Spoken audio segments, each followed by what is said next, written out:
જો તમે પોતાનો બિઝનેસ કે ગૃહ ઉદ્યોગ કરવા માંગતા હો ને તો આ વિડીયો તમારા માટે જ છે, કેમ કે તમને ચાના કપ બનાવવાનું મશીન માત્ર 2 લાખ રૂપિયાથી મળી રહેશે. અરે હા ભાઈ, હા શ્રી શિકોતરમાં એન્જિનિયરિંગ કે જેઓ ચાના કપ બનાવવાના મશીન બનાવે છે. અહીં તમને 2 લાખ રૂપિયાથી લઈને 3.5 લાખ રૂપિયા સુધીના મશીન મળી રહેવાના છે, જેમાં તમને 3 સર્વિસ પણ ફ્રી આપે છે.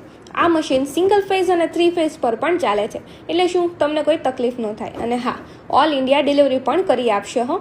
આ 2 લાખવાળા મશીનમાં તમને 1 મિનિટમાં 50 થી 60 કપ તૈયાર થાય છે. અને આ મશીન લેવાની સાથે જો તમારે મટીરિયલ જોતું હોય ને તો એ પણ પ્રોવાઈડ કરે છે. અને તમારે પોતાનો બિઝનેસ અથવા ગૃહ ઉદ્યોગ કરવો હોય ને તો આ ચાના કપ બનાવવાનું મશીન તમારા માટે પરફેક્ટ છે. અને મેન્ટેનન્સ પણ એકદમ ઝીરો છે, જેનું એડ્રેસ છે shed number 567C, Vishwakarma GIDC Chitra, Bhavnagar. તો ભાઈ હવે તમારે પોતાનો બિઝનેસ અથવા ગૃહ ઉદ્યોગ માટે આ ચાના કપ બનાવવાનું મશીન લેવું હોય ને તો શ્રી શિકોતરમાં એન્જિનિયરિંગમાં જવાનું ન ભૂલતા હો ને.